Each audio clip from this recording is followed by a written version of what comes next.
খুশি, কারণ জানো এই মাসে আমার 1,60,000 টাকা ইনকাম হয়েছে। আজকে আমি এত খুশি যে বুঝাই বলতে পারবো না বন্ধুরা, এত খুশি হয়েছি আমি। আচ্ছা তোমরা কমেন্ট করে একটু বলো তো এই মাসের টাকাটা দিয়ে আমি কি করব, একটা ভালো কাজে লাগাবো, সেটা কাজটা একটু বলো, তাহলে আমার খুব ভালো হয়। যারা এইসব কথা বলো না তাদেরকে কিচ্ছু বলার নাই। আর যিনারা ভাবেন সোশ্যাল মিডিয়ায় একদম পুরো টাকার গাছ আছে, আপনারা ভুল ভাবতেছেন। আমি আজ থেকে 3-4 বছর সোশ্যাল মিডিয়ায় কাজ করেছি। কোনো মাসে 7,000, কোনো মাসে 8,000, কোনো মাসে 10,000, কোনো মাসে 15,000, এর থেকে বেশি আমি আজ পর্যন্ত উঠাইতে পারি না। এই টাকার গাছ লাগানো আছে, যাবো খালি তুলবো আর নিয়ে আসবো। যারা সোশ্যাল মিডিয়ায় কাজ করে ঠিক তারাই বলতে পারবে যে কতটা টাফ আছে সোশ্যাল মিডিয়ায় কাজ করে টাকা উপার্জন করা, কতটা কঠিন। আজকে আমাকে সবাই ভাবতেছে আমি লক্ষ লক্ষ টাকা কামাই করি, এখন দেখো আমার যা অবস্থা হয়েছে, আমাকে এখন খাওয়ার টাকাটা নেই। আজকে আমাকে দুবাই থেকে একটা দাদা 500 টাকা পাঠাইছে, আমাদের রায়গঞ্জ থেকে, শক্তিনগর থেকে একটা দাদা 500 টাকা পাঠাইছে, উত্তরাখণ্ডের একটা দাদা 500 টাকা পাঠাইছে। তারপরে আমার এই যাত্রাটা হচ্ছে। তোমরা জানো আমি রামেশ্বরম থেকে বাগেশ্বর ধাম যাচ্ছি, যেটা 2200 কিলোমিটার রানিং যাত্রা আছে। সেটাই আমি ভাবছিলাম 15-20 দিনে চলে যাব। আজকে আমার 25 দিন হয়ে গেছে, আমি তেলেঙ্গানাতে আছি, এখন অবধি আমি পৌঁছাতে পারি নাই। আর আপনারা জানেন আমি 12টা জ্যোতির্লিঙ্গ যখন যাত্রা করতেছিলাম প্রচুর টাকা খরচ হয়েছিল। আপনারা আমাকে হেল্প করেছেন বলে এই আমার যাত্রাটা সম্পূর্ণ হতে পেরেছে, নাহলে মুশকিল ছিল। আর যিনারা বাড়িতে বসে বসে ভাবেন প্রচুর টাকা কামা হয়, বাপরে বাপ, মানে কি না কি। তো টাকা উপার্জন করা এত সহজ না সোশ্যাল মিডিয়ায়। যিনারা কাজ করেন তারাই শুধু বলতে পারবেন একমাত্র। এখন রাত 1টা বাজে, আমাদের বিশ্বাস না হলে দাঁড়াও আমি ঘড়িটা দেখিয়ে দিচ্ছি। এই যে দেখো রাত 1টা বাজে, এখন অবধি আমার থাকার জায়গা পাইনি, খাওয়া দাওয়া ঠিকঠাক হয় না, রাত্রে ঘুম হয় না। যেখানে ঘুমাবা সকালে তোমাকে উঠাই দিবে।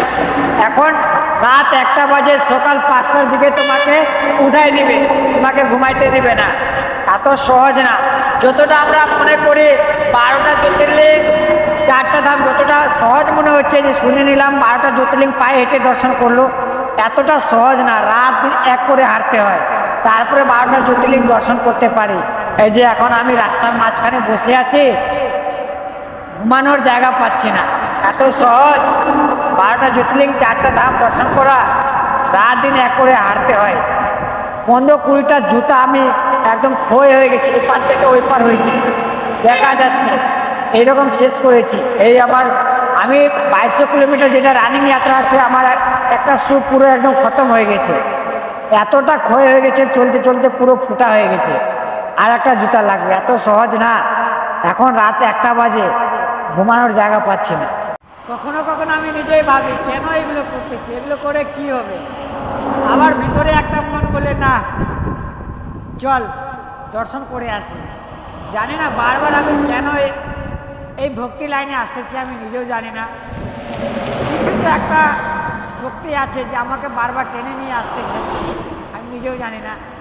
আর কিছু এমনও কাজ থাকে যেটা তুমি করবা না, কিন্তু তোমাকে বদনাম করে দিবে। সে ভাই মানুষকে যতই উপকার করো, নিজেকে বাঁচার জন্য তোমাকে অপমান করবে, তোমার উপর দোষ আরোপ করবেই। সে তুমি যতই ভালো কাজ করো, তার জন্য তুমি যতই ভালো কাজ করো, কিন্তু সে তোমাকে বদনাম করবে। সেরকমই কিছু একটা। এখন রাত 1টা বেজে গেছে, কিন্তু থাকার জায়গা পাচ্ছি না। পিছনে অনেক জায়গা ছিল, কিন্তু ভাবলাম একটু হেঁটে নিই।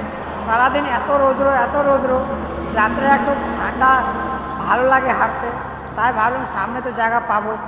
আর এমন শুনশান রাস্তা পড়ে গেছে, রাত 1টা বেজে গেছে, এখনও থাকার জায়গা পাইনি। এত ঘুম পাচ্ছে, চোখ নিজে নিজে বন্ধ হয়ে যাচ্ছে, কিন্তু এখানে থাকবো কোথায়, থাকার তো কোনো জায়গা নেই। पैदल यात्रा করা এতটা সহজ না, যতটা আমাদের শুনতে ভালো লাগে আর কি। মানে 12টা জ্যোতির্লিঙ্গ 4টা ধাম শক্তিপীঠ পায়ে হেঁটে দর্শন করা যতটা ভালো লাগতেছে, রাজকুমার পায়ে হেঁটে নিয়ে পুরো ভারত দর্শন করে নিয়েছে, কিন্তু সেই কষ্টগুলো কেউ আর বুঝে না। তো কত কষ্ট হয় সেই যাত্রা করতে। এমন শুনশান রাস্তা, এখন 1টা বাজে। আবার সকালে যেখানেই ঘুমাবো সকাল সকাল আমাকেও উঠা দেবে, "এই ওঠ ওঠ ওঠ।" এই 2 ঘন্টা 2.5 ঘন্টা ঘুমাই। কোনো দিন ভাগ্যিস ভালো জায়গা থাকলে 3 ঘন্টা 4 ঘন্টা 5 ঘন্টা হয়ে যায়, এর বেশি আর ঘুমাইতে পারবো না। এতটা যাত্রা সহজ না, কী বলবো। আর এখন চোখ বন্ধ হয়ে যাচ্ছে, হাঁটার ইচ্ছা করছে না, কিন্তু তাও হাঁটতে হচ্ছে। না হাঁটলে যাবা কোথায়?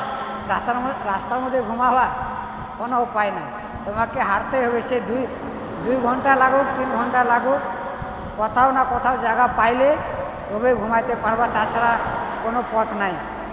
তো চলো, এখন রাত 1টা বাজতে চলো, 1টার বেশি হয়ে গেছে। এখন কটা অবধি পাবো আমার থাকার জায়গা আমি নিজেই জানি না। একাই শুনশান রাস্তাতে যাচ্ছি, একাই তো না, আমার মহাকালজি সাথে আছেন, নাহলে আমার কোনো কাজ নেই। আর বাস কি বলবো আর। अभी 2 बज रहा है, जो कि आप लोग देख रहे हैं। अभी देखिए ये पेट्रोल पंप में है और ये हमारे बैग है और अभी हम यहाँ पर सोए हैं। 2 बजे रात को हमको जगह मिला, वो भी पेट्रोल पंप में। चलिए, भगवान का दिल से धन्यवाद जो आज हमको रुकने की जगह दे दिए हैं हमारे महाकाल जी। और अभी हम थोड़ा आराम करेंगे। सुबह यहाँ से 5 बजे हमको उठना पड़ेगा, क्योंकि पेट्रोल पंप है, सुबह से ही लोग लाइन दे देंगे। लेकिन कोई बात नहीं, सभी को हर हर महादेव, जय श्री राम।